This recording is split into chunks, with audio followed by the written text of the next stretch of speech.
some scientists are querying whether Monday's unlocking measures in England are still wise. When you look at the criteria, the tests that the government set for easing the roadmap, the fourth of those criteria is that there are no new variants which fundamentally change the risks. Now, day by day, we're discovering more about this new variant, but everything we're hearing gives cause for concern. I put that to the Prime Minister. These are your 4 tests for moving to the next stage of the unlocking. The fourth very explicitly says that there can't be variants of concern changing the assessment. Given that cases of the Indian variant have almost tripled over a week, how are you saying that you've passed that test? How are you giving a green light on that? We are concerned about this variant.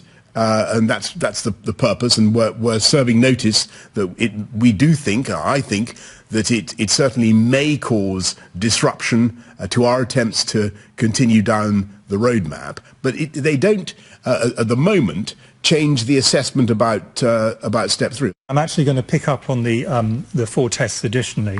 And if you think about the tests and compare them to where we were this time last week, virtually everything is the same situation. There is one very important difference. The thing which has changed is the very clear view, now I think if everyone has looked at it, that this is more transmissible than the B117. And we expect over time this variant will overtake and come to dominate in the UK. And tonight, minutes published by SAGE, the government scientific advisory group, suggesting that they think it's a realistic possibility it could be 50% more transmissible than the strain in Kent, which was itself 40% more than the original virus.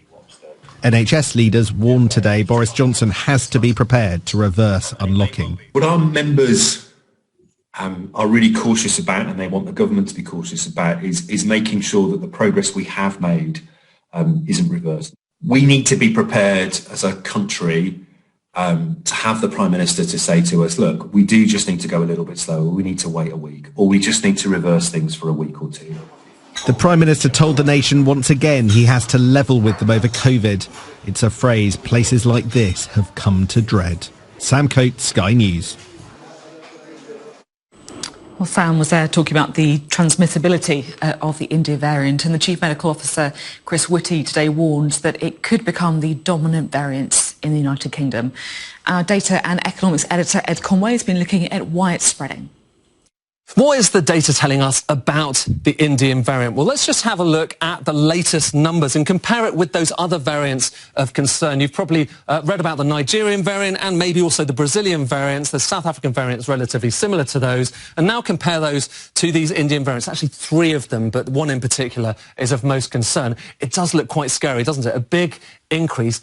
But let's just keep things in perspective. Compare that to the Kent variant, the dominant variant of COVID-19 in the UK. It's so big, actually, we've got to kind of move the axis down to fit it in. And in context, actually, the Indian variant looks relatively small. But worth just remembering, Chris Whitty pointing out that it could overtake the Kent variant. That's the expectation, because it's growing relatively quickly at the moment. The question, of course, is also, how did it get implanted in the UK? And for that, you need to look back a little bit through recent history. This shows you the same kind of line. This is the Indian variant and how much of it there is in the UK. And we can kind of break it down by domestic cases and those that have been imported into the country from travellers. And what you can probably see is it's mostly come into the country on flights from Delhi, from Mumbai as well, and spread through to domestic cases. But remember, the government was looking at the Indian subcontinent, trying to work out whether it should impose travel bans, putting countries on the red list a little bit earlier in April. So early April, it's announced a ban,